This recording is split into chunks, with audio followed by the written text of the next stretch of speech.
I've been here in India for the last 5 months, researching on the Fulbright research grant on environments of the poor and political ecology in Telangana, in Hyderabad.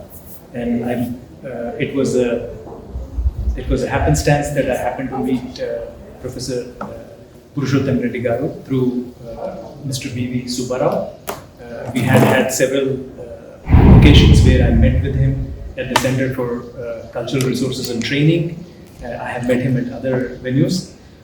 He's been an inspiration for many, and I have learned about his work in the last few months. And I say this with great humility that he has a noble and very basic understanding of what's happening in the field of not just environment, but I have rarely met a public intellectual like Professor Reddy Garu over the years. In my 20-some years in the United States, he, for me, is not only an intellectual but also a political theorist, philosopher, and very pragmatic approach towards issues on the ground related to environment and climate change. So my humble gesture here is that I'm lucky to meet with Professor Reddy Garu and also many others who are here. Lakshma Reddy Garu and Mr. Lakshma Reddy Garu and Dante Narsimha Reddy Garu and many others, Dilip Reddy. I had an occasion to be on a panel. Dr. Sai Bhaskar has been one important person with whom I've been communicating, and many others. I might forget the names here, but on the drive here, I was talking to Professor Prabhakar Reddy sir, and we had a very important exchange of ideas. I think the big question for me as a student and scholar is learning about environmental issues in Hyderabad. I've been in Tennessee working, researching in different areas of endeavor, expertise of young people's involvement, media literacy, media engagement with UN, UNESCO, UN workshops I had attended. But I focused on environment because I saw firsthand some of the implications of environmental issues with my students in Tennessee, first generation students who come from working class backgrounds from rural areas, particularly from the Smoky Mountains and the rural, as they're called as the Appalachians, the Great Appalachians, coal mining areas in Tennessee. Many of the working class youth are from people of color, people, African Americans, people, white people, all people from all backgrounds. Class as a barrier to their, first generation students. So that actually informed my early understanding of civic participation. But I saw that environment was a common thematic, that they live in poor neighborhoods, they were living in, still do live in, where they don't have access to drinking water, clean drinking water. They don't have access to basic amenities that we in the middle classes and upper middle classes take for granted. And I saw similarities with Telangana. I grew up in India. I grew up in Hyderabad. I was born in Hyderabad. So I'm from here. I'm from the old city of Hyderabad, from the new city of Hyderabad where I grew up. So I would like to just acknowledge the fact that my work, when I met with Purushottam Reddy Garu, I always remembered his motto that society as a lab. Social theory, philosophy, you can talk about concepts and theories in the abstract, but if they are not grounded in people's experiences, they don't matter anymore. So I learned that idea of society as lab, and I was visiting bastis for the last 5 months, squatter settlements in Old City, New City, particularly in Nusuguda, Sri Ram Nagar colony, in Old City, parts of Tala Pattar they are called, and also Talab Katta near the Biralam tank. Then I went to Jawahar Nagar dump yard and the Miapur dump yard and also Kundapur area, and interacting with people from the working class backgrounds, looking at solid waste issues, looking at water pollution, looking at land issues, and also at the University of Hyderabad, where I taught advanced PhD theory with my students, and we went right into the campus. Instead of just reading in the classroom, we went into the campus, and today I will talk a little bit about that. I just wanted to begin with those few comments here. Before I start with today's talk, just wanted to give you an idea that, when I say Earth ontologies and the human finitude, the idea of the human finitude is a philosophical problem. In Western philosophy, particularly with Martin Heidegger and others, the idea of finitude being that human life is, there is a great deal of fragility and it is not perpetual. We are all here for a limited time. Our human arc is about 70, 80, 90 years, whatever it is. But the human finitude is that we are always looking at death. Even Hegel and others in Western philosophy talk about the moment you're born, you're always confronting your death. And that itself is something that not just Western philosophy has given us, but existentialism of Jean-Paul Sartre, for instance, he talked about the nothingness, being and nothingness. That something is crucial to the way in which they have conceptualized and theorized philosophy in the West. But today I'm going to talk about how in the indigenous thought process, indigenous communities, whether in South America, Latin America, or elsewhere in Africa, it has always been there with us, the human finitude. And even in our great tradition, Indic culture, if you remember, the Brihad Aranyaka Upanishad talks about the great wilderness of the forests. It's a great Sanskrit, text. It's a philological text, scriptural ideas, but these are things that actually have transformed the way in which we understand our own role, our own position in the world. So today we will look at some of the ways in which diverse philosophies have interconnected, and we look at how environment and climate change can be better understood or better theorized. I will talk not only in abstract, but I'll try to bring the concepts on the ground and try to look at some of those issues.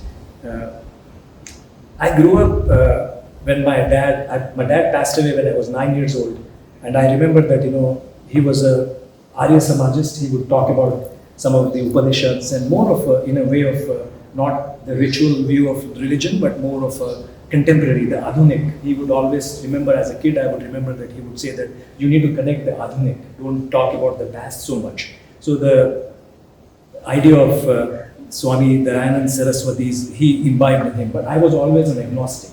I was always questioning. So I have that understanding of the world in which we all live today, and I will share, and you all have great knowledge about not just the theological and philosophical issues in religion, not just Hinduism, but different diverse religions, but also broader social understanding of our own place in the world. So I would stop here and I would begin with a clip of a documentary. It's a 5-minute clip on the Anthropocene, and I would like to, you guys to view that, watch it, and we will continue with that. The Anthropocene is the time in geological record when humans have moved the planet outside its natural limits. Humans go from being participants in the whole Earth to being a dominant feature, dominating the oceans, the landscape, agriculture, animals. It could be a full-scale catastrophic change.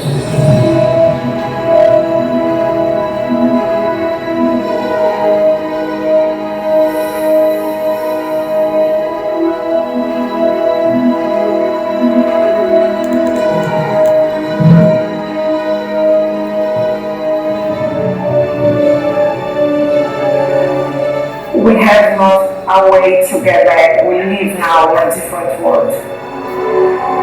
It is such a fundamental change in the way the person's behaving. We need to communicate that as powerfully as possible to everybody.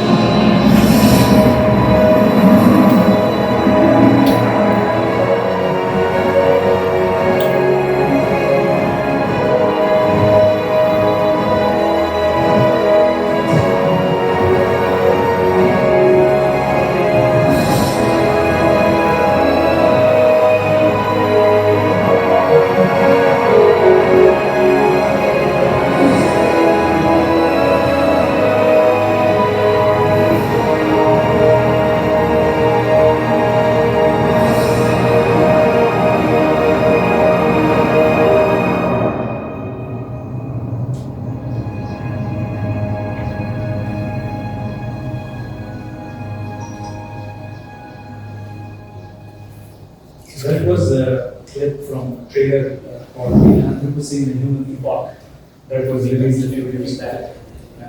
We in the West, we in the US and other parts in where I teach a class on environment and climate change and its effects, particularly with regard to young people. We watched the documentary. It's about 90-minute documentary. That's a trailer of the documentary, and I would urge you to watch it. There are a couple of things here that I would like to mention. The idea of the Anthropocene. It seems, particularly in geology and earth sciences, and all of you know about it, are familiar with it, that there has been extensive research in the last 15-20 years that climatologists and other scientists have said that we have moved from Holocene to Anthropocene, where anthropos is human, man, human. So the first time in recorded history that we humans have begun to shift the earth, as it says, outside its natural limits. So we are making an impact. And I would like to read, before we move forward here, a quote from Yuval Noah Harari, his book from the Homo sapiens. And I just wanted to mention the kind of thing that we have achieved in the last short span of time. And I quote from his work. The quote begins, "Other animals at the top of the pyramid, such as lions and sharks, evolved into that position very gradually, over millions of years. This enables the ecosystem to develop checks and balances that prevent lions and sharks from wreaking too much havoc. As the lions became deadlier, so gazelles evolved to run faster, hyenas to cooperate better, and rhinoceroses to be more bad-tempered. In contrast, humankind ascended to the top so quickly that the ecosystem was not given much time to adjust." Unquote. This was Yuval Noah Harari in 2015. So one can begin to see the effects of human encroachment on environment. Now, to the topic itself, Earth Ontologies and human finitude. Ontology is again, within philosophy, you have epistemology, metaphysics, and there is a shift from epistemology, knowledge, to ontology. Much of what we understand in Western philosophy, René Descartes' dualism, that is, the subject-object dualism, has given way to a conquest of nature with Francis Bacon and others, that they talk about how we need to wrest the secrets out of nature. That our relationship with nature, our relationship with the environment, is one of domination that has been written about in the past several years, and particularly modern philosophy with René Descartes as its progenitor has been one of dualism. Recent 50-60 years back, as I said to you, Heidegger and others have moved from, and even before that, Emerson, the American pragmatist, Waldo Emerson and Thoreau and others have written about it. They're drawing from Bhagavad Gita, the Hindu text Gita, and other religious discourses, and beginning to understand the world in a much more broader sense. And so William James and other pragmatists in American school of pragmatic philosophy began to engage with the indigenous traditions also. William James is famous for doing that with the native Indians in the United States, particularly they were called if I remember the term correctly, the elk, the black elk and others, that their wisdom that is gleaned from the ground. Wisdom not in terms of writing theories in the abstract, but from the ground, indigenous traditions. And similarly, there was an exchange of ideas from the great Sanskritic traditions from India, Hinduism, particularly that ideas of, whether Upanishads or Vedas, or even the whole idea of the way in which the self as, something like Atman, and, the idea of that conceptualized, found its way into the Western philosophy. So there is, in a way, great sort of upheaval in philosophical systems, and particularly Heidegger and others began to move from epistemology to ontology. Ontology as in sense of body, as an embodiment, how we relate ourselves to nature, more holistic way. And that ontology is, with Merleau-Ponty and others, they were the people who were reading Heidegger. Paul Ricoeur, for instance, I'm talking about the French philosophers here, even Michel Foucault and Deleuze and Guattari and non-Western thought, religious and philosophical thought. So people have written about it. I'm not saying something new here, but people have written about it. So that is the reason why when I say Earth ontologies, I'm looking at the way in which Earth, people have talked about Earth as a living being. Earth is something on the move constantly. If you look at the great layers of the Earth, particularly in the geological sense of its understanding, that you will see that the strata, as we call the strata, and it's a scientific study of the Earth's crust and Earth's development over billions of years. What you see is that it is always constantly forming. So it is not something non-living, it is living. Earth is living. The plants, the trees, the bacteria that we talk about today, have billions of years of existence. So there is, in a way, ontology is something that we need to frame environmentalism in that sense. And we should not worry about isms of like environmentalism, ideological systems, but environment in a more broader sense. Like for example, in Hindi, Sanskrit, there is a term called Paryavaranam. Paryavaranam. Parya means something that is surrounding us.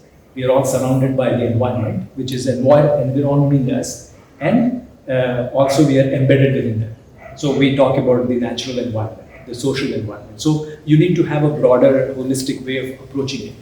And the theories and philosophies don't give you so much.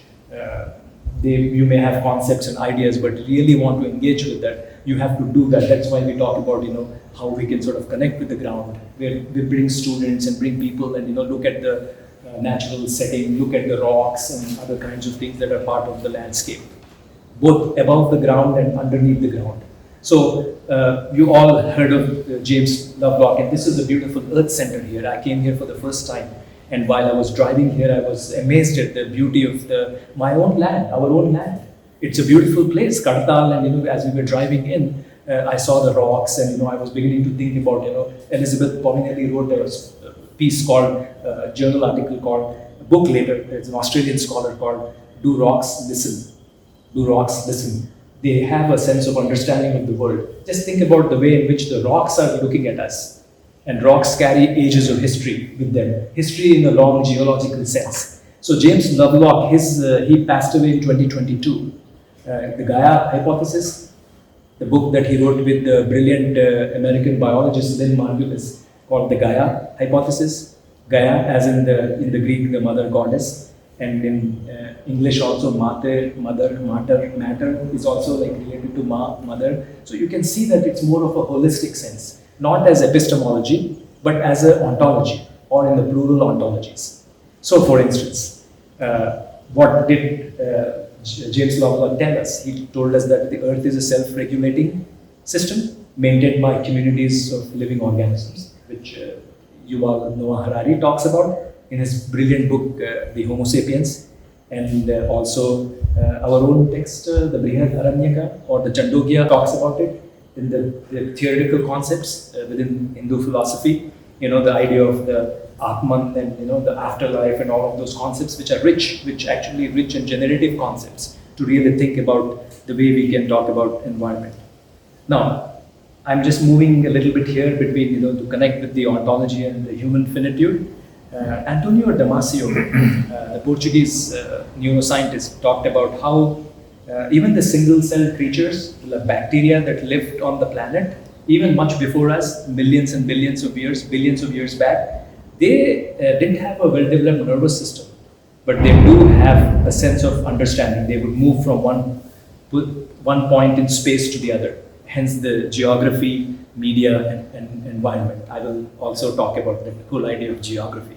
So creatures like the single-cell bacteria or even the single-cell protoplasm, early piece of jelly-like substance, it moves, it feels the heat, so it will move from hot to cold region. So Damasio is working with scientific ideas. He's a neuroscientist, and he says that they behave intelligently, bacteria, even though they don't have a mind, like human beings have a mind and a nervous system, and they have been on the earth for millions of years, predating us, preceding the humans, regulating capacities of their, the body and all that. So what I'm basically saying, drawing from social theory and philosophy, is that one cannot really look at the world in terms of a very purely instrumental ways. Instrumental, like dominating the nature and dominating, as you see in the Anthropocene. Of course, it refers to the West, the overconsumption of, goods and services, and how we sort of beginning to make an impact.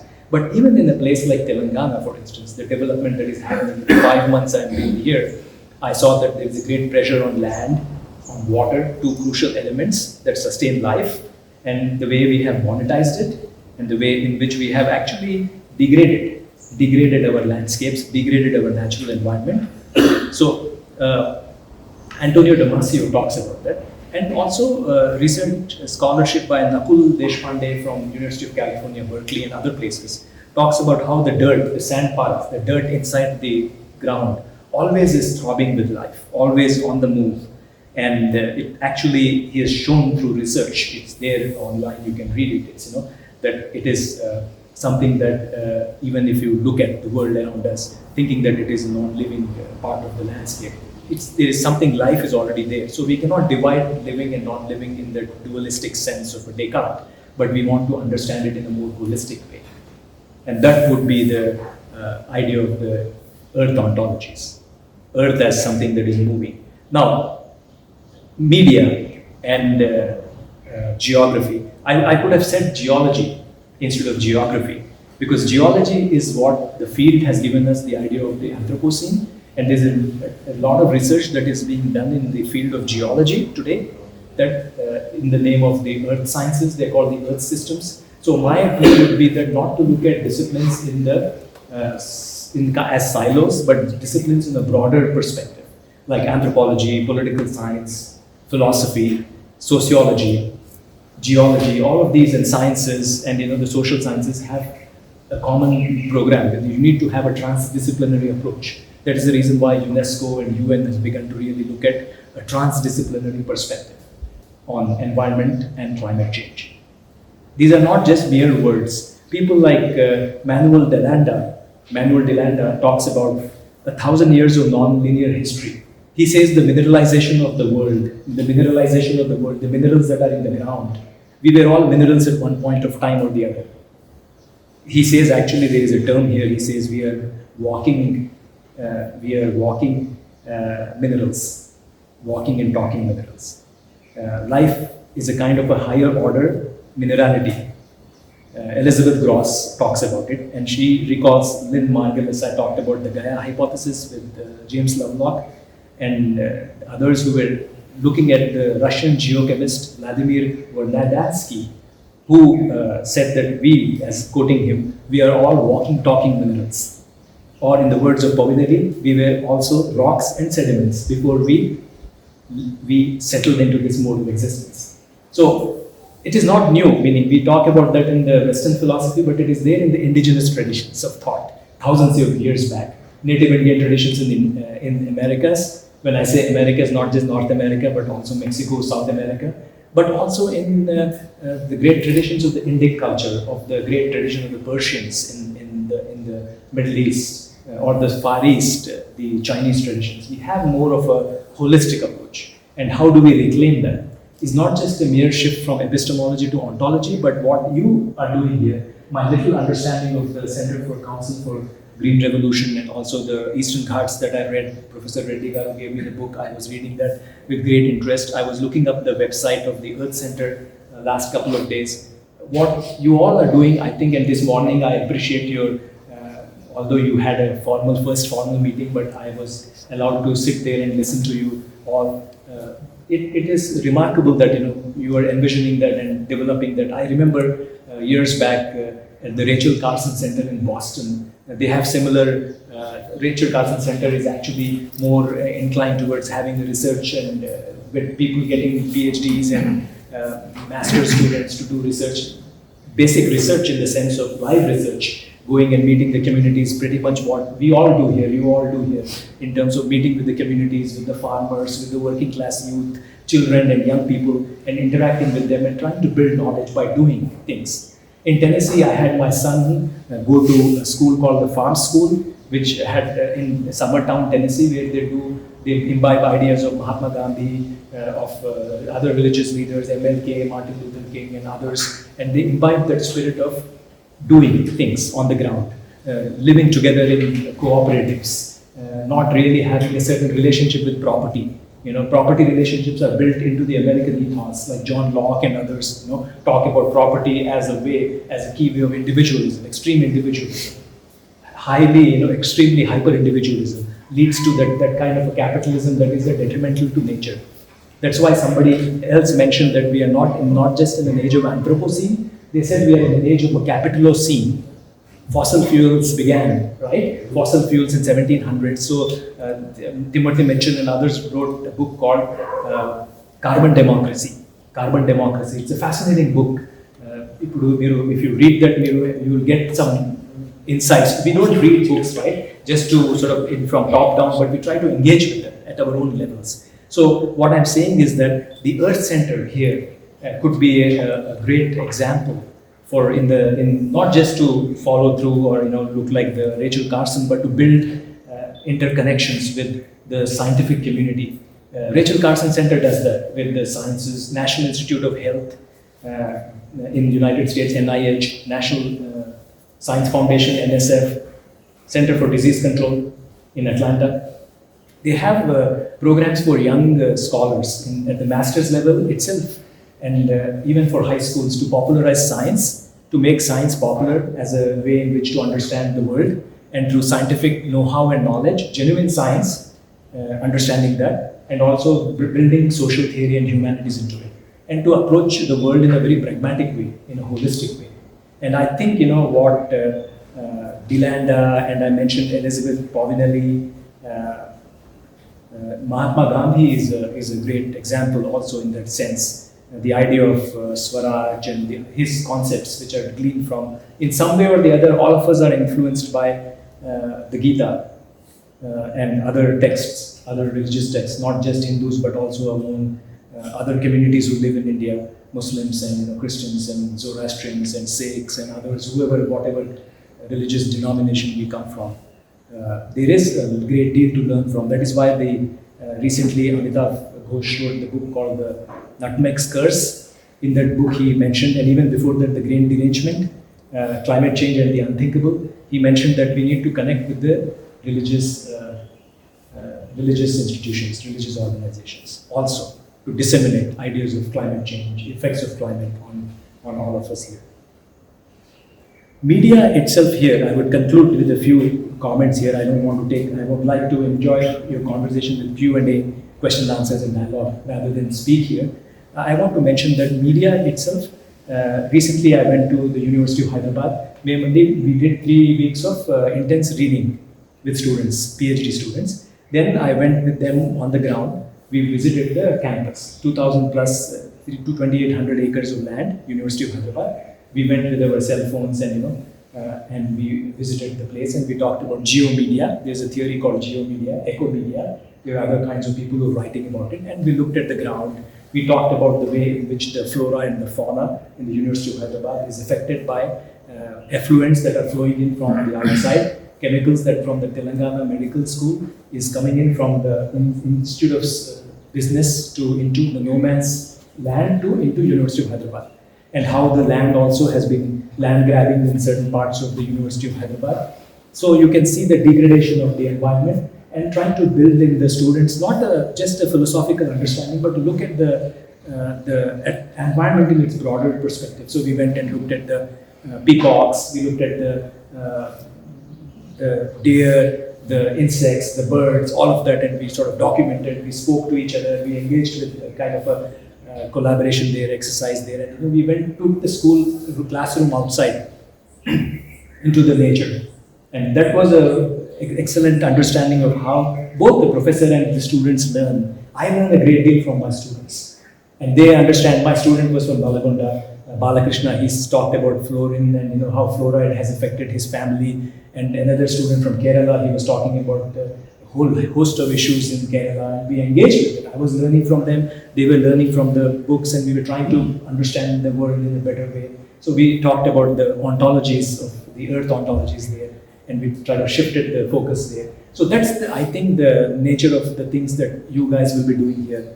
And I know that the Earth Center is something which would, in the years to come, would be at the forefront. Not just in Telangana, but other parts of India, being an inspiration to them. So, geography, media as in its broader sensibility, and environment also. There is a linkage between the three. And in my studies in the last 5 months, I have picked up a lot of reading materials. I have picked up documents, interacting with the officials in Telangana, looking at how we can build practical, pragmatic programs, training modules to implement and look at the middle school and high school in not just in English but in Telugu and in Hindi, in other languages, in Urdu, in Hyderabad and Telangana, to inculcate in the students, because students have a great deal of curiosity about not just about nature and things around them, wonder and sense of wonder, but also in this hyper competitive world, they also worry about their own livelihoods and their own, as they're growing older and trying to become, the citizens. To sort of, in that sense, I've been, teaching and I'm learning from a whole range of people here. So schools would be the place where we begin to really expand the idea of geography and geology as a much more comprehensive term, and media in a broader sense. And I will talk to you guys about media.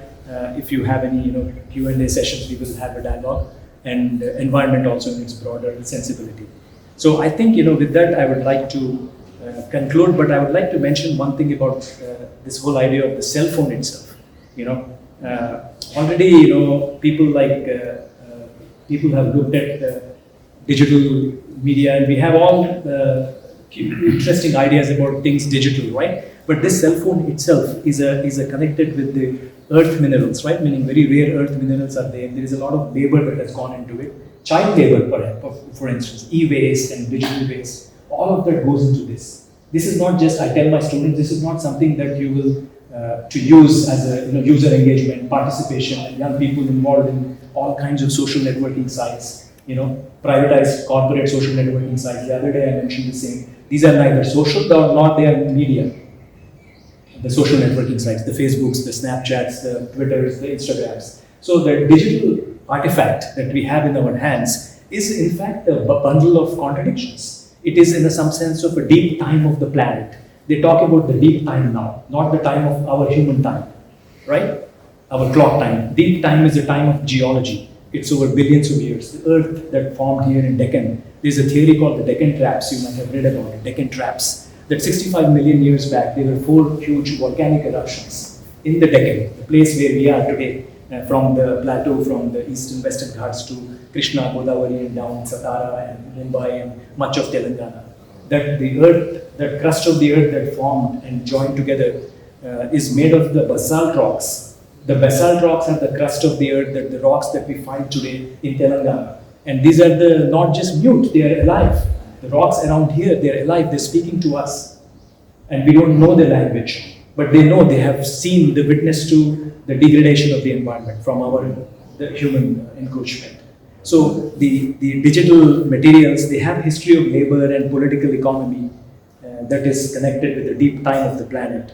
And in some way is very obscene to really, think of this as an advancement in communications in the sense of dialogue and dissemination. It might enable that network of horizontal communication, but this itself is made up of rare earth minerals, which are extracted with great impunity in Ivory Coast, in Ghana, other parts of the world where young people, children are actually taking apart, not only extracting the minerals, raw minerals, but also taking apart the computer devices and others that are discarded, and they travel from the United States and Europe into China, into India, parts of, other parts of the world.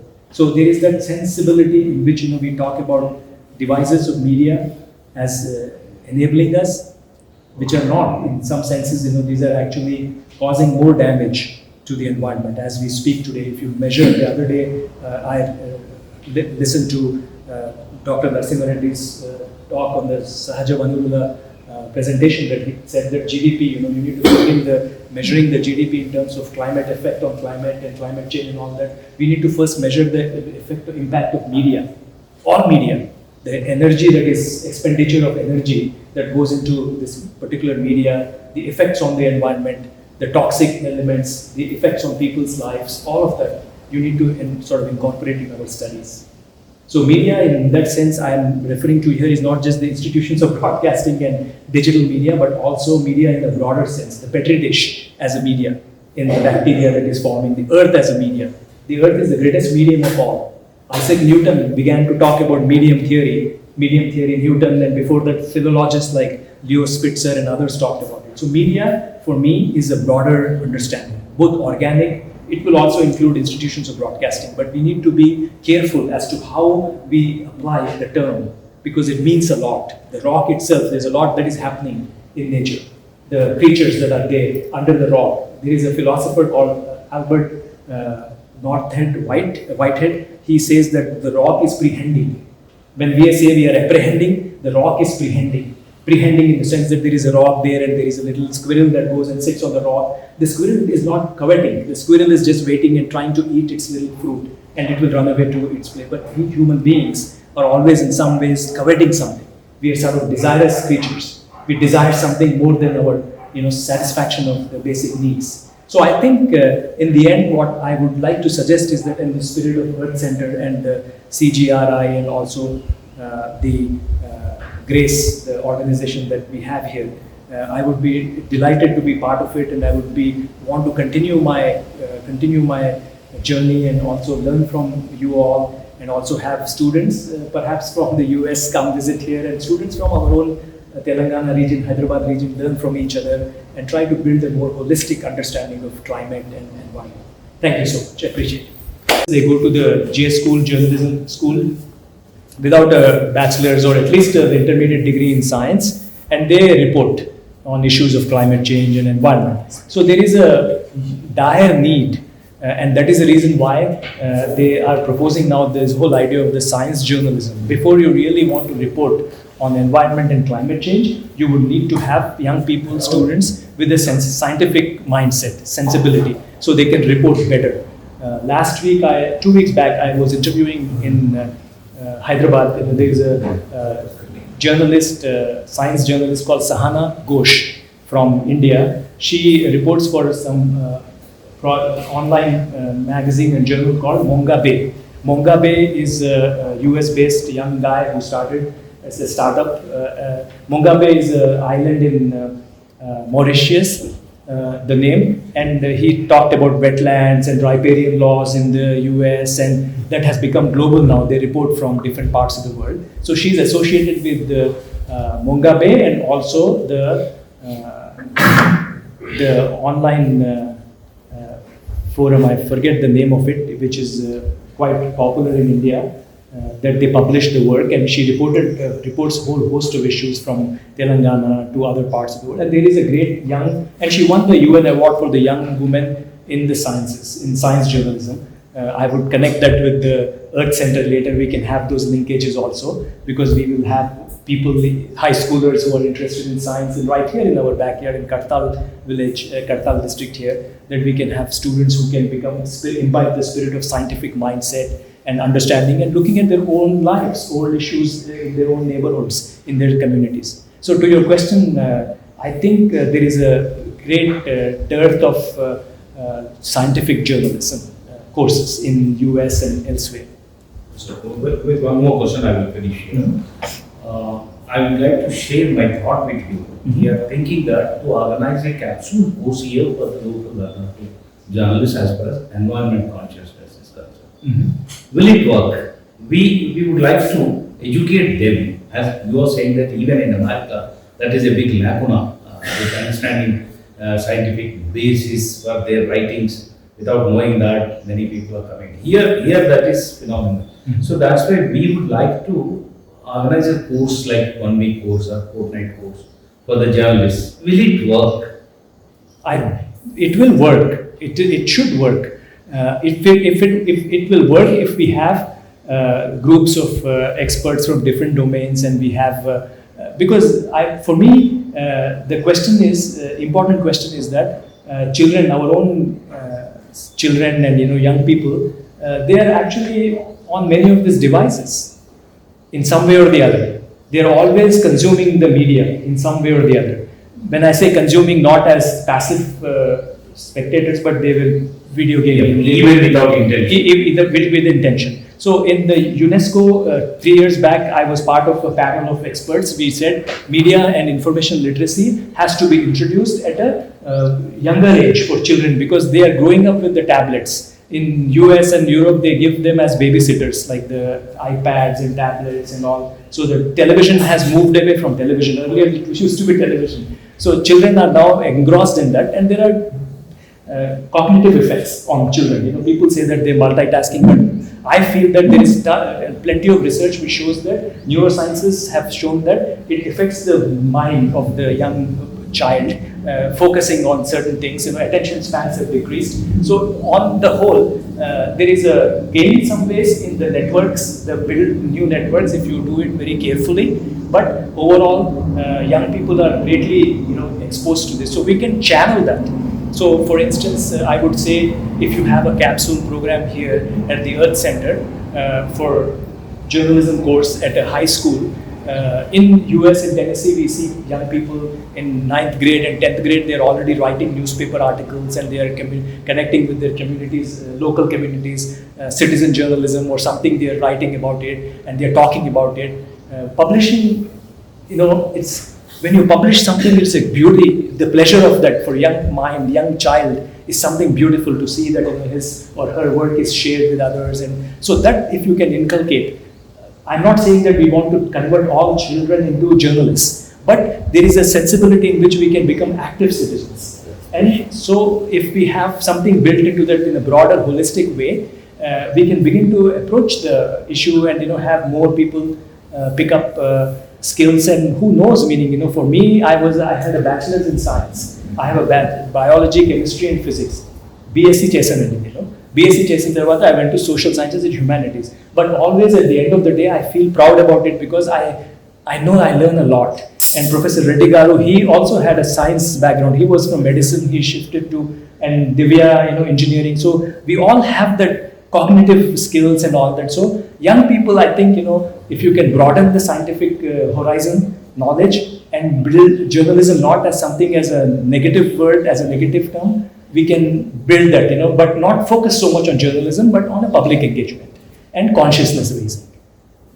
So I think it would be a great idea to have a capsule and I would be happy to share some of the stuff I have done in the US. We will have such big guest lectures occasionally. By inviting people It will be, thank you. Can it be collaborative program It should be with your collaborative. university and also Yes. the days to come? Yes, sir. It will be great to have that because we have a good journalism program at my university where young people, 16, 17 years, and they come to the school, first generation. People, they see that water is leaking into their homes and it has chemical effluents, and many of the chemical setup industries in low income neighborhoods. If you go and see they are called the dump sites and all that, they are all in the poor neighborhoods.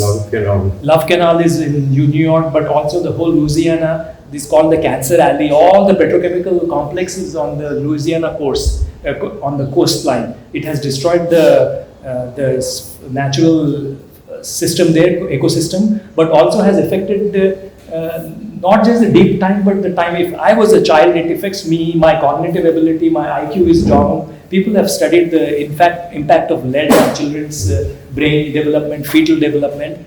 My life chances are compromised. I can't contribute to the, who is going to give me because I'm part of it.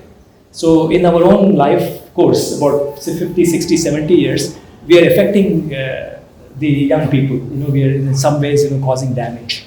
So I think it should be connected with the young people's lives. Yes. Professor, I have a challenge for you. Yes, please.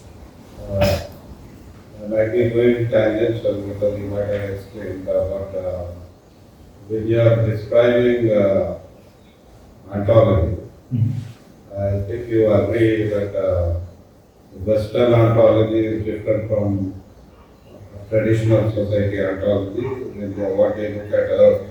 So when you are talking of Earth, when you read the literature in the Western world and when you read the entire philosophy, philosophy in India or even Africa or Asia, they are very different. So when you are talking of Earth, when you read the literature in the Western world and when you read the entire philosophy in India or even Africa or Asia, they are very different.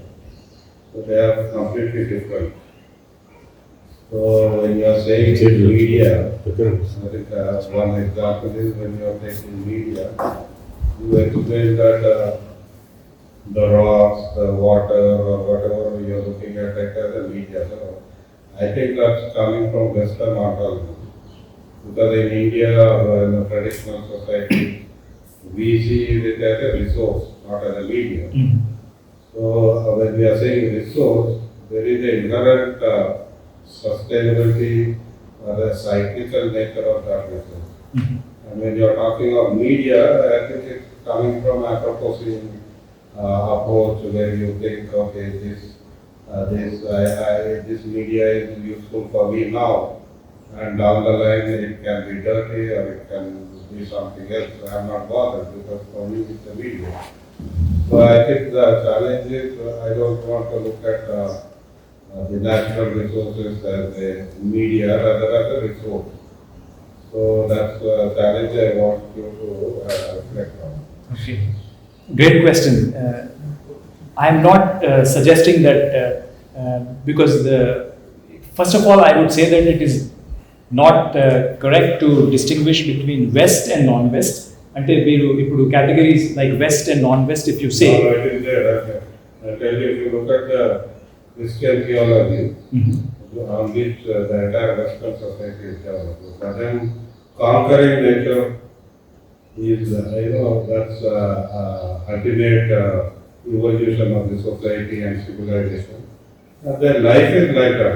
Even today, when you are talking in the top 26, they are saying we will bring fourth industrial revolution.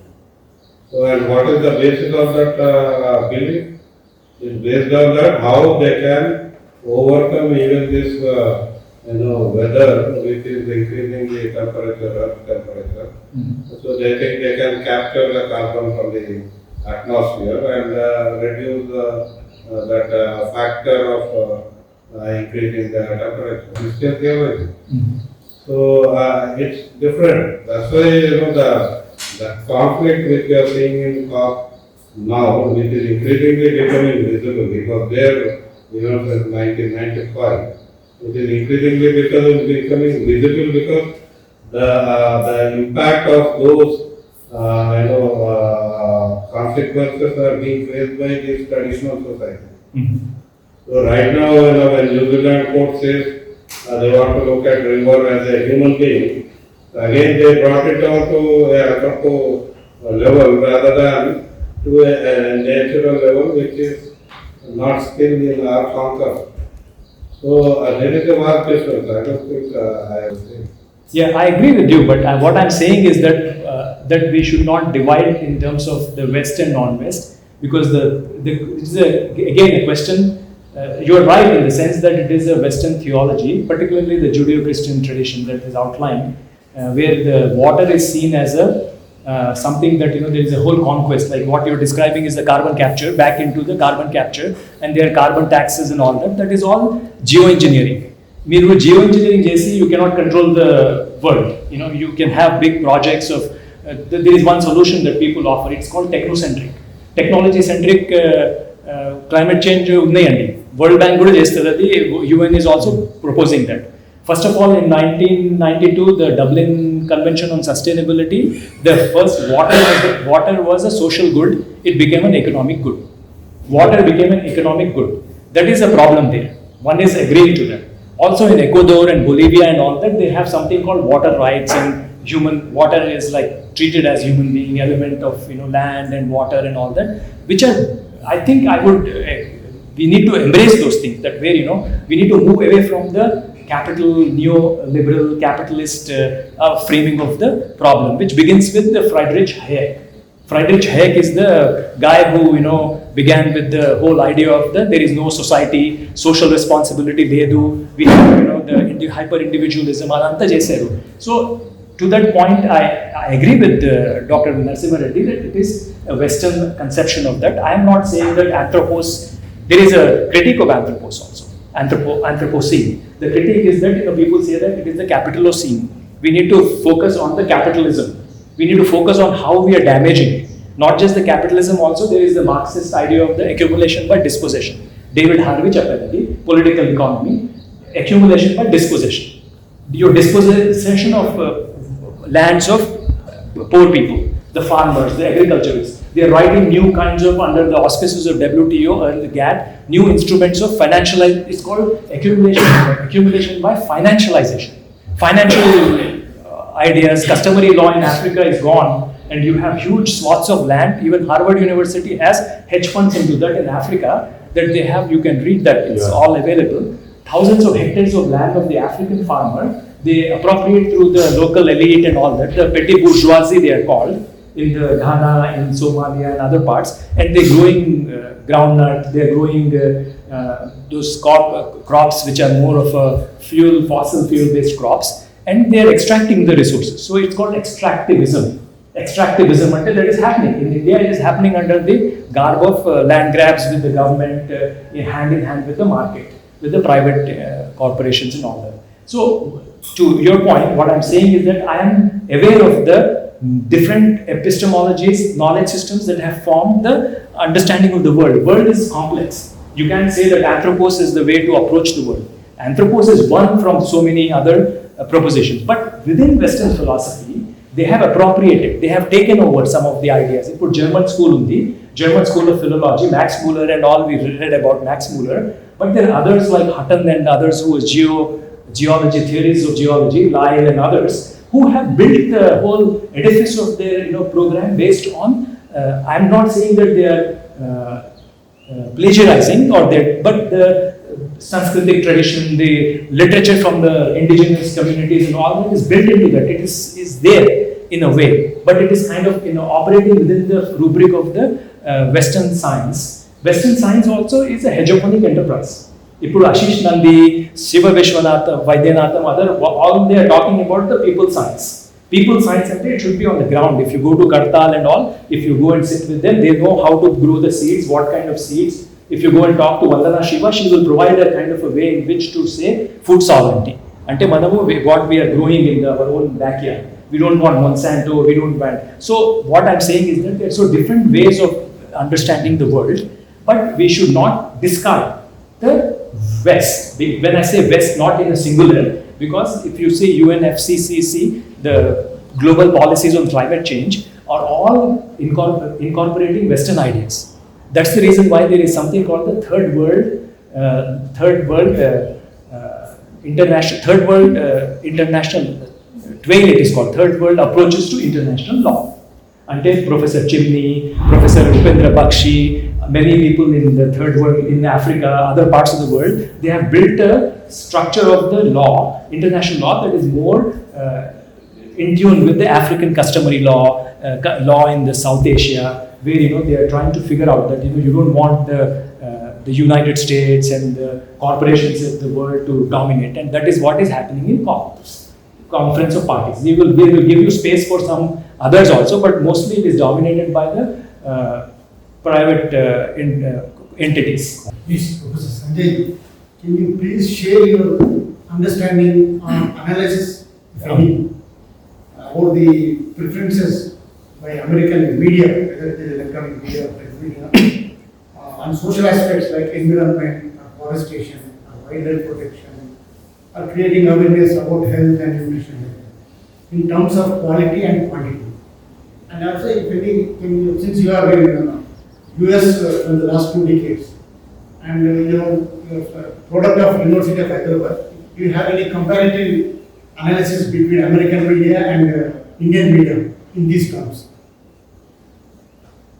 I would say I'm not an expert though, it's a big question, but I'll try to, in my limited way, I will address it. I have done research on young people's participation, civic participation, and UNICEF has those 3 P's, and the famous P's are there. Provisions, protection, and participation. 3 P's, the famous 3 P's, which is the UNICEF's, the United Nations Children's Rights, UNCRC and UNDI, and also there is another for women and child protection. Now, in that context, US is not a signatory to UNICEF. 2 countries in the world have not signed off on the UNCRC, United Nations Convention on the Rights of the Child, United States, and second one, Somalia. they don't agree with the child rights and all that. There is an ideological problem there, right there, but they still fund.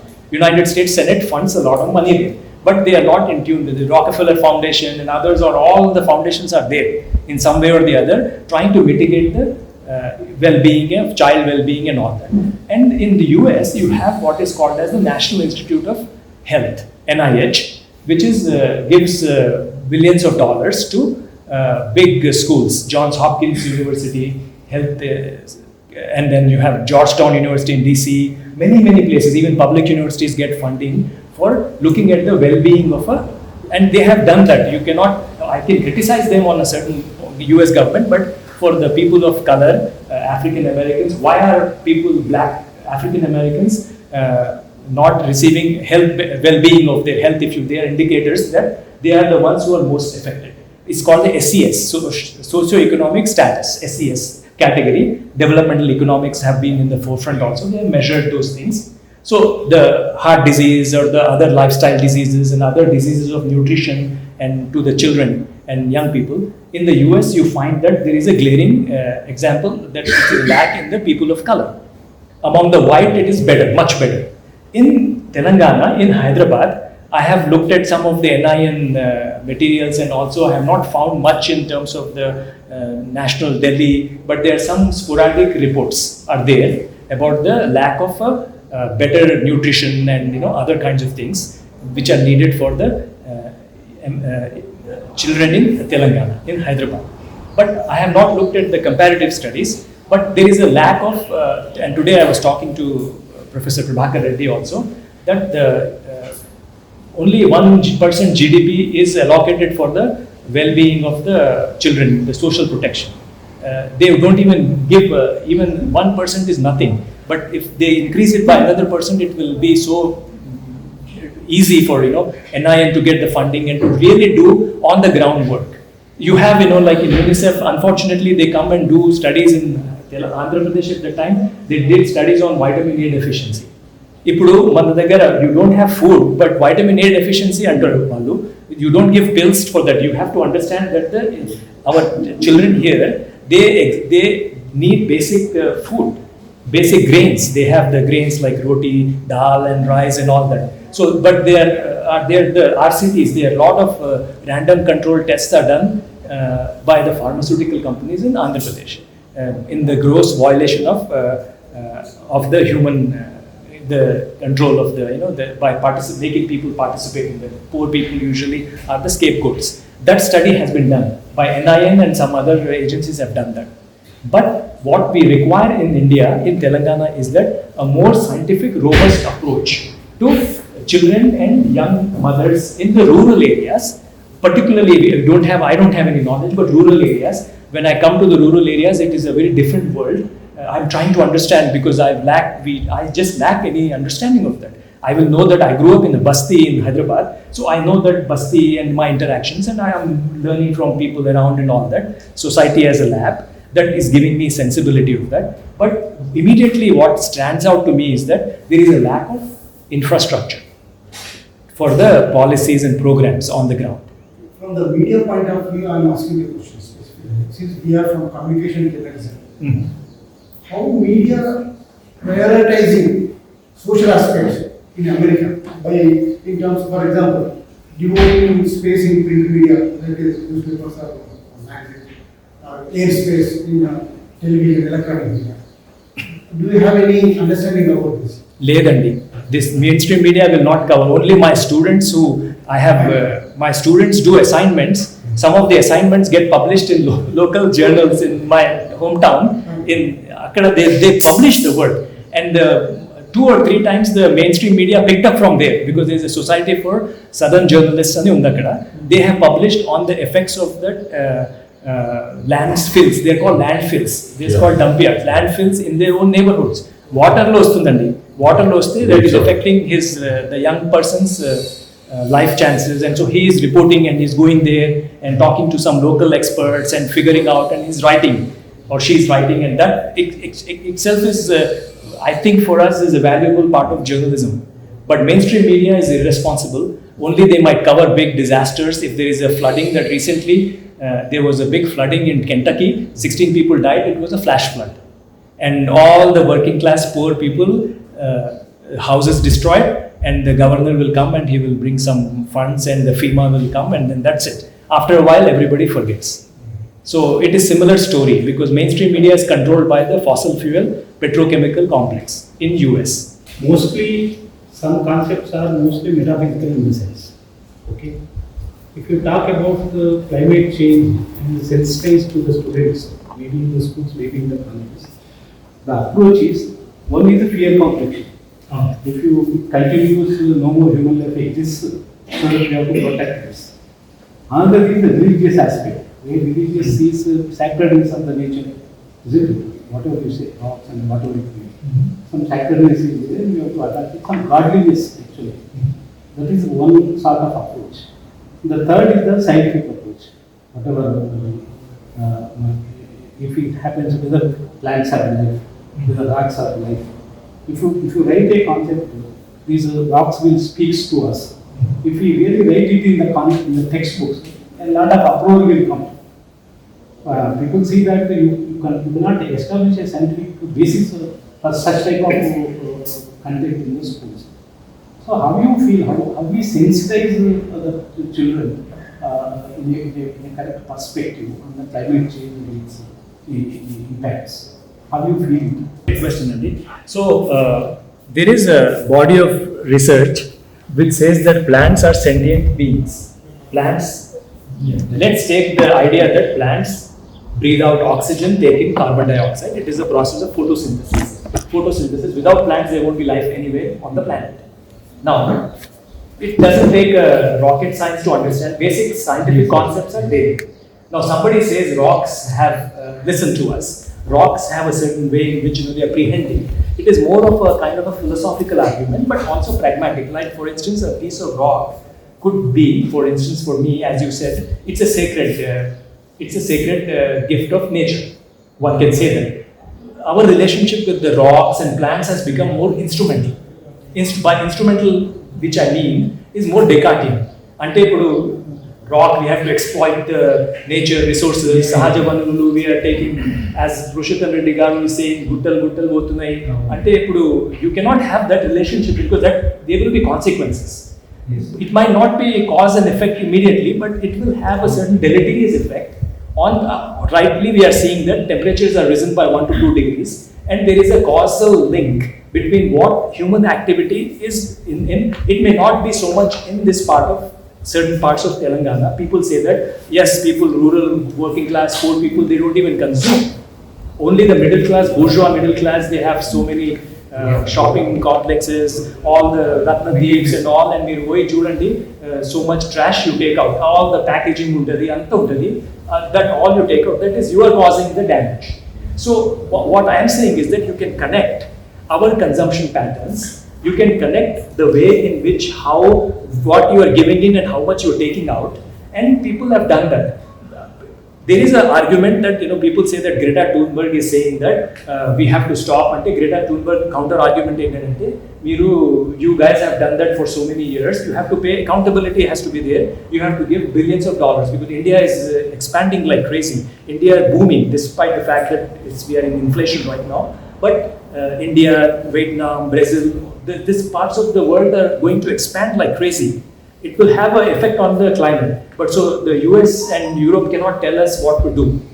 So the question then becomes, if you are arguing in the same instrumental way by saying that what we need to do is we need to have a more pragmatic based approach in the global forums where, that's why I said third world approaches to international law. If you don't participate in the legal discourse, you will lose out. People are said that. I am not Upendra Bakshi, Professor Chimney, many other legal scholars. Jurisprudence is there in the Europe and United States, not the jurisprudence of the mainstream, but the jurisprudence for the working class, the commons. The commons ante, that is the autonomous, in the Marxism it is called autonomous movement, which is saying that we cannot discard the complete Marxism, but we need to understand the world from not the property relations which are inscribed within the capitalist order, also the Judeo-Christian tradition, the Christian tradition of partaking of the world as stewards. There is a problem there. which have been identified by philosophers like Deleuze and Guattari, and even the Ashish Nandis and the Vandana Shivas, and people who are writing, young people in India, and others who are understanding the thing in much more broader perspective. I think there is a lot to learn from them, rather than discard one approach over the other. It is ultimately, I think, sir, it is not about me and you, because it is a human finitude is so, because anybody who is born is bound to die. So the children, my children, your grandchildren, they will bear the costs. They will bear the cost, if not today, in 10 years. And that is the question that before us. How do we, deal with that? Only, basically, we have economy, industrial revolution, technological disruption, all that is happening. And also livelihoods to forest working, various things we have. See, when we are talking about ontology and disability or context, see, what we are really going to is help in policy making, because what I am talking is economy, this technological, industrial, everything is both industry, whatever, it will continue to happen. And poverty, because intensity may vary, but I think there are certain communities still in the poverty. So when we are talking about this entire environmentalism or climate related discussion, we also know that climate has a serious impact on the poor, climate change. So in that context, the entire whatever thing, how this is going to help in policy making, particularly for poor, and also children, women, these are the highly disadvantaged communities. I agree with you. People like Ramachandra Guha and V.N. Gadgil wrote about some of the, not just the colonial impact on the poor and later, the post-colonial India. Those are the ones that are affected. When I say environments of the poor, I am using it in a kind of with a sense of skepticism also, because there is a whole theory of the environmentalism of the poor, formulated by João Martinez Alier, the Spanish economist, and Ramachandra Guha, who was writing in the 1980s and 90s. Yeah, he wrote the global history of environment also. So we have to take into account some of the writings, Gadgil and others. So they have been, and also many others who are unnamed people, Earth Center here, and if you go out in the Kadthal, we have so many people who have been protecting their environments, poor people and all that. They are not in the journals and they are not in the discourse. What I'm saying is that those are the people who are directly affected. So the environments of the poor, so that is what the policy making has to be galvanized towards that, not towards the middle class, because the middle class, I am a skeptical person about one thing though, meaning that the middle is called, I think it is Amita Bhavishkar, who was daughter of the great Bhavishkar, the cooperatives, who wrote on the Green Revolution, the problems of cooperatives, and Bhavishkar's daughter, Amita Bhavishkar, wrote a book called Unlivable City in Delhi, about Delhi. I'm a Rasindi, all the problems of the Jawaharlal Nehru mission and the constitutional amendment 74, 73 wal jaise local, hasn't really reached into the local self-governance. Climate should be, or environment should be, the concern of the local people at the panchayat, at the local level, not at the national level. National level also they can deal with the big policies, but it should be generated from the ground up. What I do and how I, if I'm a farmer, I'm a poor farmer, I'm not going to Ratnadeeps, I'm not going to those places to I go and grow my own crops, I grow my own food, grains and all that. You have to have something more in tune with that, because the consumption and overconsumption and damage to the capital, to the climate is happening by the middle class. If you see the urban centers, if you look at, there is a research, actually there is a big article that has come out, energy consumption in urban cities in the US and Europe. You can immediately see the differences. If you go to rural Tennessee, poor guys, they are just, but if you go to the cities of Nashville, Atlanta, LA, New York, you see the hyper-consumption of energy, the amount of energy that is generated. And they have measured the fossil fuel energy spent, consumption, food, the new grocery stores, and the clothing and the way we are wearing clothes and the kind of clothes we wear, the synthetic clothing, all of that they have calculated. And they said that it is the net result is that these are the culprits, not the rural, and they are facing the brunt of the climate change in rural areas. So policy should be in tune with that, and I'm Indian government, Gadgil and Guha have been saying that for many years, and many of people are saying the same thing. How to make policy making, and if Earth Center can develop something more sustainable programs, and if you one thing I would like to just one final point here about SDGs, Sustainable Development Goals. That has to be built into our curriculum. If Earth Center wants to do that, if I'm a student, I want to see how the SDGs are working. The 17, 18 SDGs are there. I want to see them in action, like a pedagogical thing. So I go in the outside and I will work outside. I will use my knowledge and I come back, and that you do by collaborative learning, by doing things. Then I think that is the policy making more useful, because I am training the mind of a young child, and that young child will develop consciousness. And once the young child becomes an adult, will not forget the roots where they come from, just like we don't forget. And that would be the mostly, I think, going beyond the awareness creation, but to inculcating that.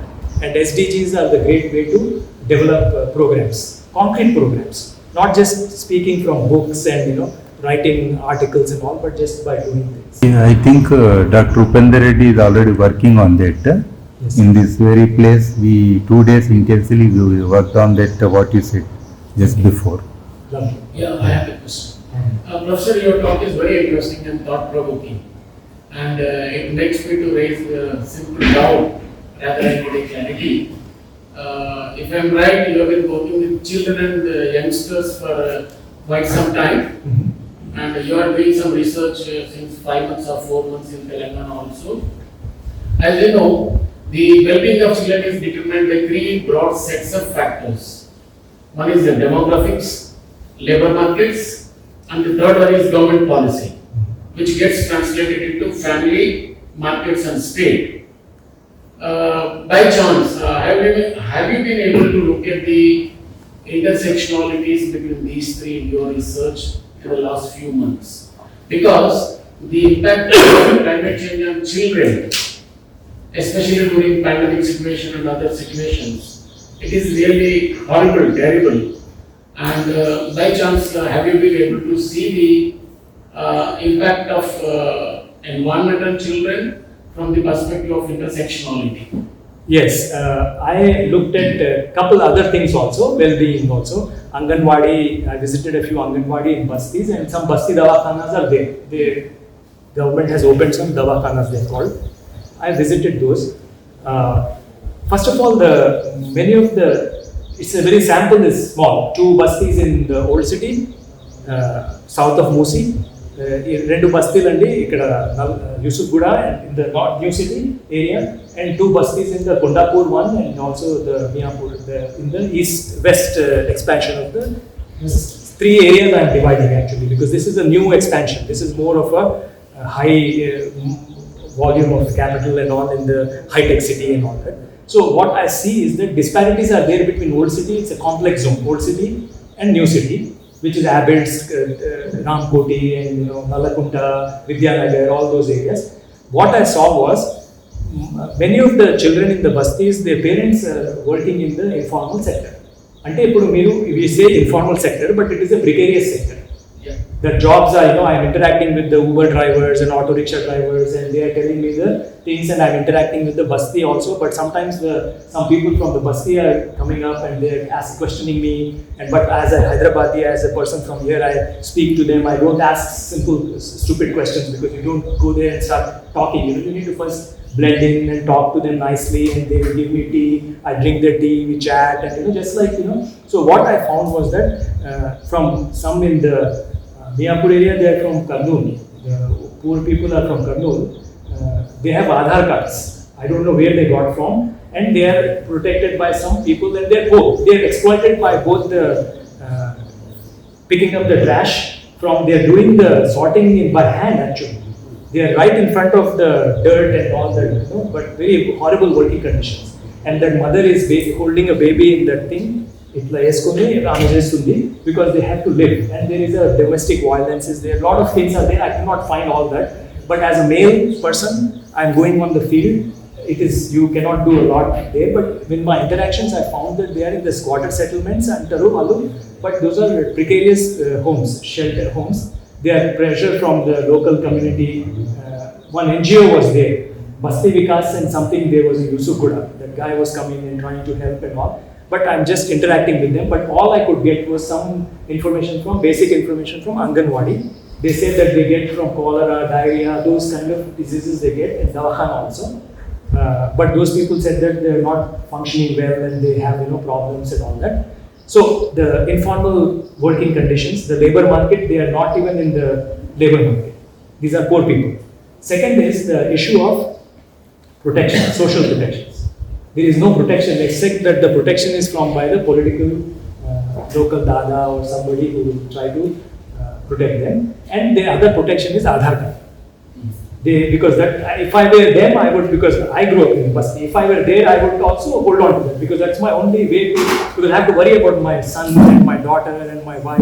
So that is there. So Aadhaar card undandi, so that is a legitimate document. But they are at the border of the legality and illegality. They are living that life. So I would say that they are neither have the labor, they are not part of the labor market. Some of them were working in D-Mart. The husband was in the D-Mart and he's trying to get his wife also some job and all that. So I hear those stories. But they are already, auto drivers are there, some auto drivers are doing that. They said, I have actually all that I have been recorded also and I have typed also, saying that, he's saying that the land values in Miyapur have gone so big that he's renting it. And he forget about buying, only this guy will buy in Tellapur, and they took me to KTR's place also in Tellapur. He said these are the land grabs and all, and there, I have to be with them, I'm just trying to see. So they're talking, they have great knowledge, understanding of what's going on. I cannot go and approach them as somebody who, I'm trying to impart knowledge as a field work.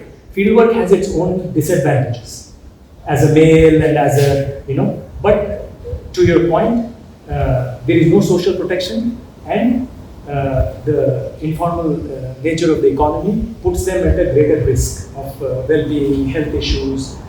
And some Anganwadi workers are great. They know, interact their first line of defense. They try to help ameliorate and try to take care of some of the issues. But limited sample. Social responsibility towards people and well-being of the society. But due to information technology and the advantage of the information, all modes, tons of information is being transferred without any screening and without any social responsibility. This situation is throwing a challenges to real journalism. What are the implications in future? Just mere transferring of the information is not journalism. Journalism is a big responsibility and commitment. They have been screening the information, what they got the information, they screen it.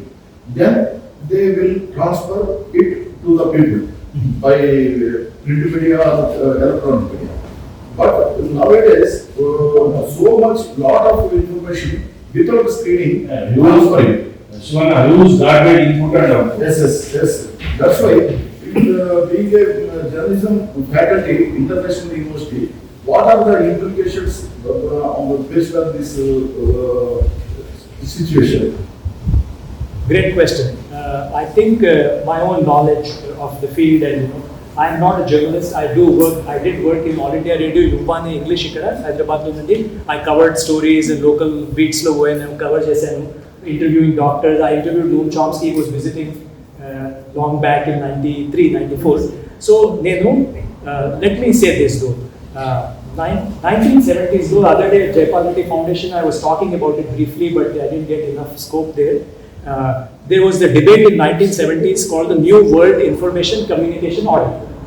new World Information Communication Order, 1940s, 50s law, many nations of the world became independent, newly independent. Akkada ayindi Bandung Conference. Bandung Conference is between 3 continental continents, Africa, South America, North America and Asia.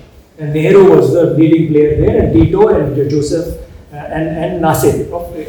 So that Bandung Conference happened, and then there was a new economic order. This US and the private sector in the United States after the Second World War privatization was going on with the UK also. Later that came up in the Reagan and Thatcherism and Reaganism money privatization idea. So 1950s, 60s में the new information communication order that UNESCO was the forefront.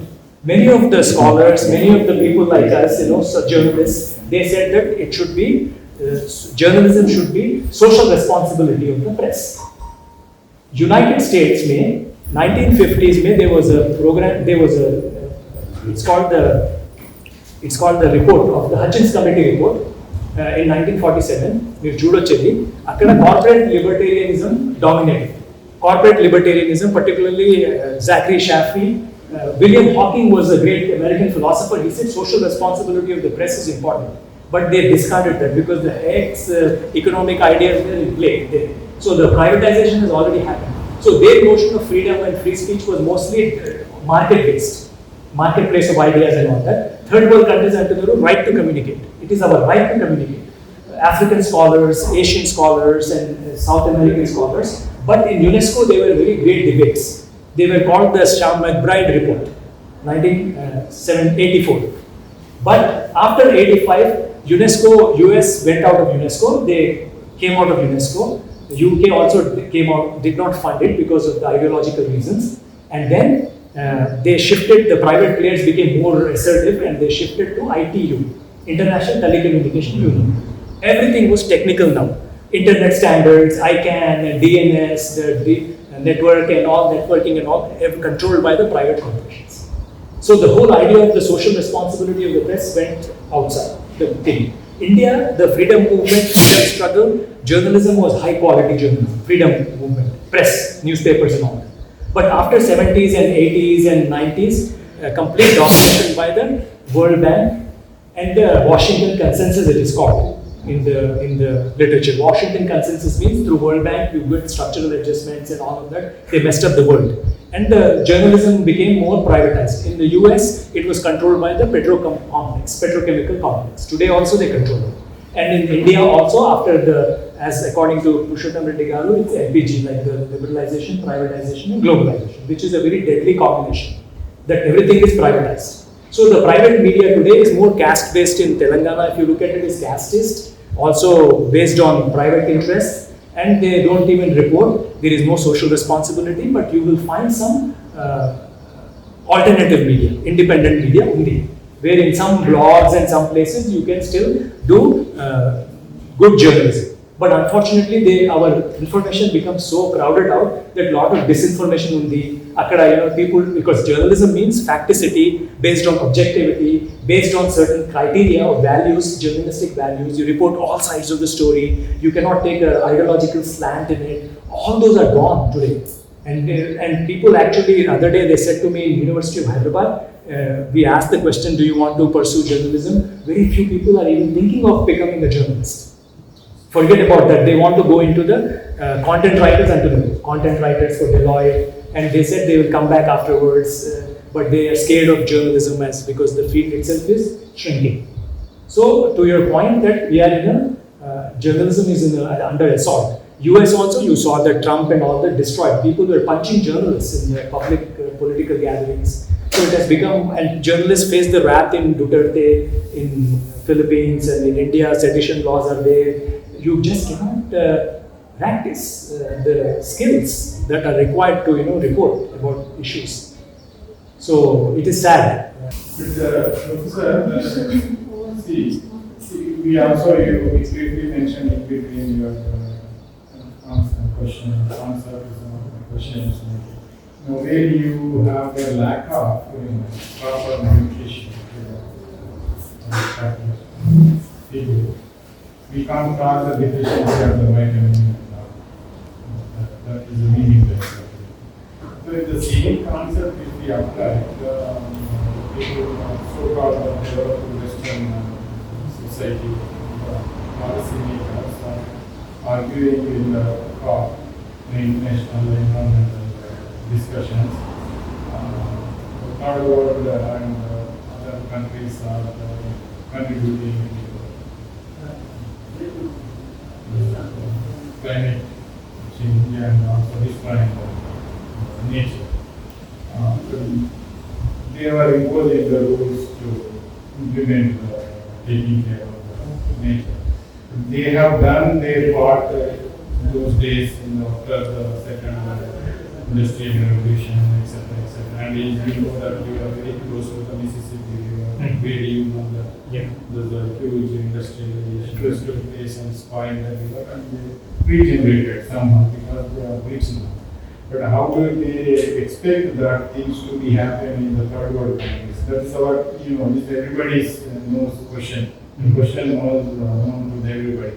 But I said, you being there in the so many years and also working in academic, and also since you are the professor, probably you may be the, blending your research with the policies of the United Nations. What is exactly their way of, feeling to make the policy, how they wanted to, fix the problem? The environment is a global phenomenon. So obviously, they cannot bring the third world society to their level, obviously, in the overnight. They cannot impose at the same time the same rules which they are following on the third world. So what do they think that how do we fix this issue and how do we resolve this issue of following everybody and the equal way of taking care of the global and planetary? I think there is my knowledge also is partial, because I should not claim that, just because I'm in the US for 20 years, it doesn't mean that I'm... No. I don't mean that, but since you are, writing funds, wait a minute. You're writing the projects to get the funding, obviously, or interacting with the people who are, in a different universities. Some of them may be the overlapping with the UN, the policy maker. That is the way I was also there in the US, but I don't know. I'm just limited to my industrial work or clinical work. But I don't interact with the people who make the policies. To your question though, which is important question though. That's why I said I have partial understanding. But from within that, I can tell you that when you're developing for European Union, I wrote for the Middle East violent extremism. I want to study violent extremism. What is your meaning? You have to have a credibility. So because I did in UNESCO a project in 2006 on youth participation in new information technologies and the media, I covered stories of the 8-9 parts of the world. So based on that, they gave me, and I said I went to the Palestine, the West Bank, and I was interacting with those people and the refugee kids in the refugee camps and all of that. I wrote the proposal based on UNICEF's 3 Ps: provisions, participation, and protection. Participation comes third. That was added later. Protection. So UNICEF Convention on the Rights of the Child is based on human rights discourse. Human rights is a discourse also. On the one hand, human rights has a genuine effects, but it is also used as a discourse. So they go into the third world, human rights ye hai, wo hai, and human rights is not a universal. People on the ground will question some of those things. Human rights, you don't have food to eat. You have Israeli tanks are coming in, you can't go to school. The Palestinian kids are unable to go to school. There is a UNRWA is there. UNRWA means the United Nations Refugee World's Administration. So I was associated with them, UNRWA. So they helped me in Ramallah. They said, okay, you go this way, refugee camp. So you're always negotiating. You're always negotiating your role as a researcher, but yet you have to be very empathetic to the people, the field work, the refugee camps and all that. The guys are saying that, they use the UNICEF funds in the Laji, it's called Laji refugee camp in Bethlehem. They use the funds and they develop media practices. They were writing about the different human rights policies and all that. But the young fellows are very clever. They are using it in a way to critique, on the one hand, their own Arabic traditions of gender problems in their own communities, and on the other, they are critiquing the Israeli occupation. And also, they are using the human rights to criticize the UNICEF also, because UNICEF is going in the humanitarian. You have to, on the ground, their lives are completely disrupted. So, in that sense, if I'm a proposal writer and I go and do the research, I will have to be, that book came out. That book was highly critical of the whole UNICEF human rights discourse. It's on the, so, because at the end of the day, it's your voice, and as a way to, because all knowledge is partial.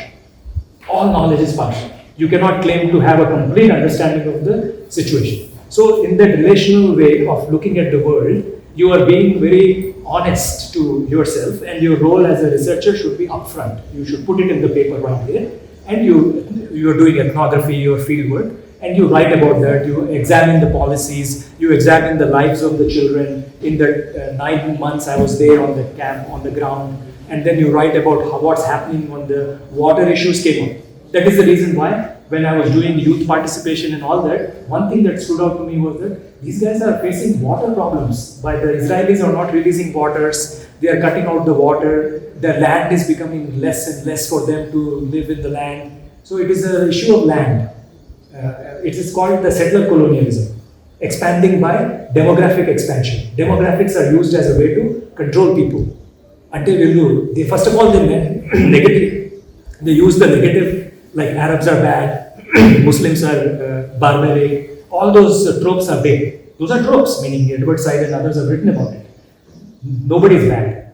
It's their homes are shrinking. They are dying. So the moment they die, they go out in that martyrdom. They go out. They will, they go street on the street. They go and they celebrate the death of another. And Intifada is happening and all that. I was not there for the Intifada. That is in Gaza Strip. So what I'm saying is that writing a proposal is where you write, and UN will look into it, and European Union will say, wow, he's doing human rights and all that. They may give you the grant, and you get I got about $300,000 in that project. And it was used on the 9 months of my trips, and there were translators and others who worked with me on the ground. They didn't give me the money, but the money was spent by the UN and the European Union, and also my university was involved in that. You know how the grants work. And so what I'm saying is that you constantly negotiate your role. And there are some people who will write quote unquote fabricated reports are also there. NGOs are there all over. First of all, you have to worry about that, because your NGOs will suck you up, your energy. They will say, this is my project, they will brochure, they give this, that. You have to cut through the whole thing. So it is difficult to research actually, to get to the real genuine issues on the ground, only partial. And you will also find the same thing if you do the chemical research. The industries will go after you. There will be an association of chemists who will say, no, it is not causing that, it is caused by something else. Children are influenced by the chemicals that are going into their bodies. So I think it is difficult for social sciences research and philosophers to even think about how to build. It's controlled by the governments and by the. Thank you very much, sir. You have covered the broad spectrum, right from the earth. The broad are so intensive, even to touch one of the philosophers or authors. They were in depth, but you covered the steps. It is an introduction for us, but together as one of the media programs we conduct, this is what from your center has already been critical said. Thank you very much. There is not much to learn from me. I am learning from you all, because I came to the Earth Center for the first time, and I would like to continue my association with the Earth Center.